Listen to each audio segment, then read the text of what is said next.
So let us now combine these two ministration, because in Amos 3:1, the Bible said that Israel alone, of all the families of the earth, it is only Israel alone that God knows. He doesn't know Africa, neither America, just Israel alone.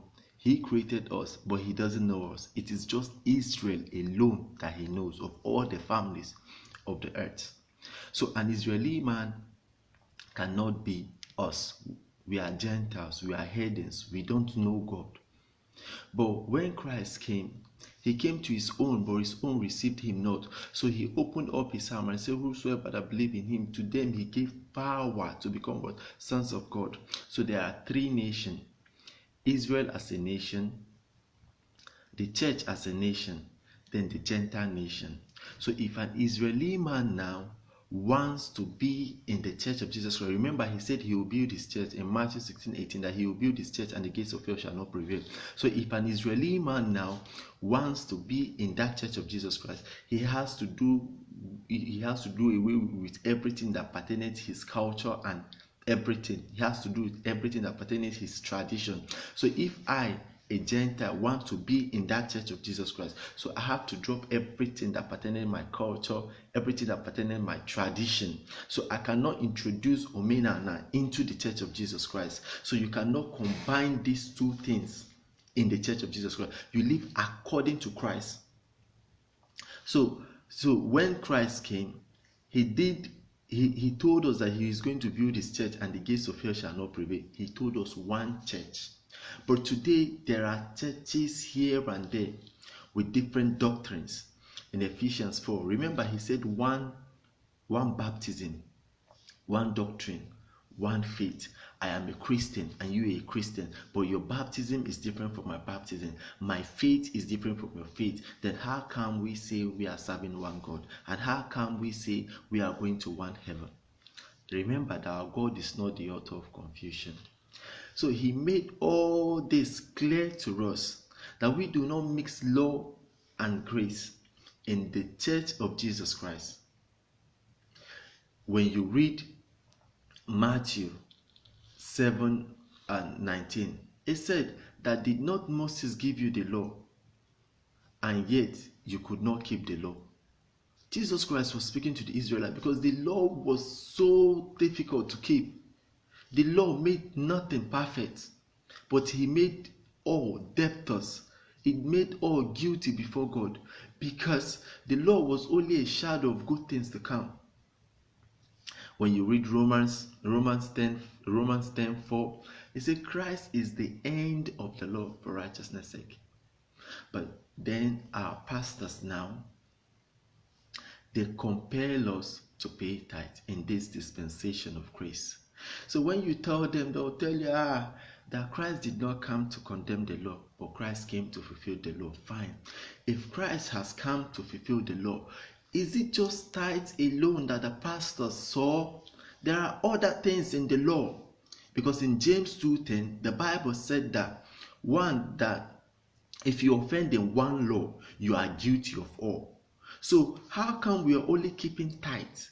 How comes they don't teach us other things? Because because you cannot keep one law and leave the rest. So these are things that the pastors should tell us. Now they are compelling us to pay tithes.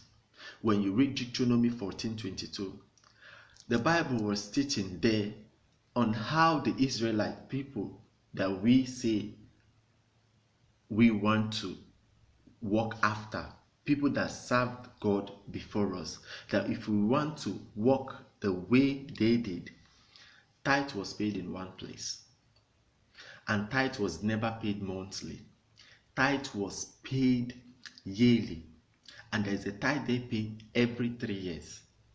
Now the Bible said that if the way be too far for you, in Deuteronomy 14:22, that you should sell those things there, bind the money, and come to the place that God chooses to place his name.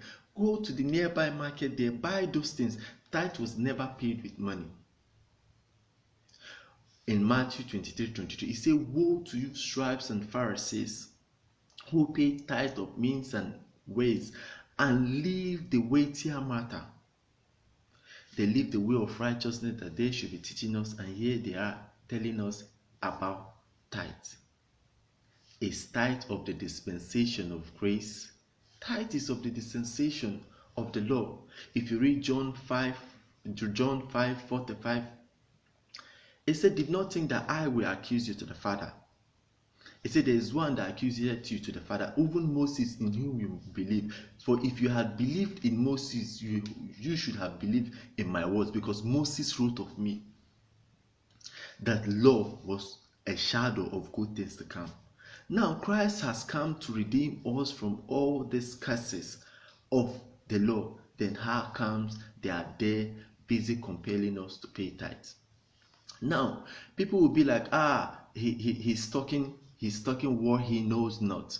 Now read Deuteronomy 18:1. The Bible recorded that the Levites, the nation, taking tithes. Now they have no inheritance. They can't do nothing. All they do is the services of the Lord. They take tithe from the people and offer to God.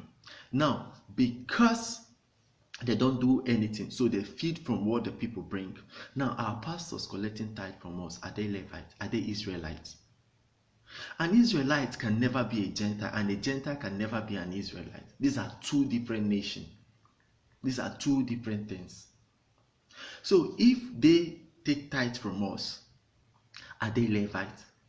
Are they Israelites? Now, when you read Acts 4:36, our God truly is not the author of confusion. There's a man named Joseph, the son of consolation, a Levite. He sold all that he has also. He owns houses. This is somebody that should be in the temple. Then how come that somebody that should be in the temple now had time to own houses? Now he sold it and gave to Peter, who is not a Gentile, who is not a Levite, but what? A Jew. Telling you that power has changed hands. In this dispensation of grace, our pastors should teach us the truth, but because Christ has redeemed us from all the curses of the law. All, not just some, but all. Christ is the end of the law. So if you believe in Christ, you cannot keep the law. You live according to Christ, not according to Moses, because you're not subjected under Moses. Moses did not die for you. Now, there's this popular quotation the pastors give to us. They tell us in Malachi 3:8 that will a man rob God? Ye have robbed me in what? Tithe and offering. God was not speaking to us Gentiles. We have never even come to the worship of God then. He was speaking to just Israel as a nation. Now, if you read now, he says, ye are cursed with a curse. Ye are cursed with a curse. This nation, this, just singular, this whole nation, it is singular, speaking to just one particular nation, not the whole nation, but just Israel as a nation.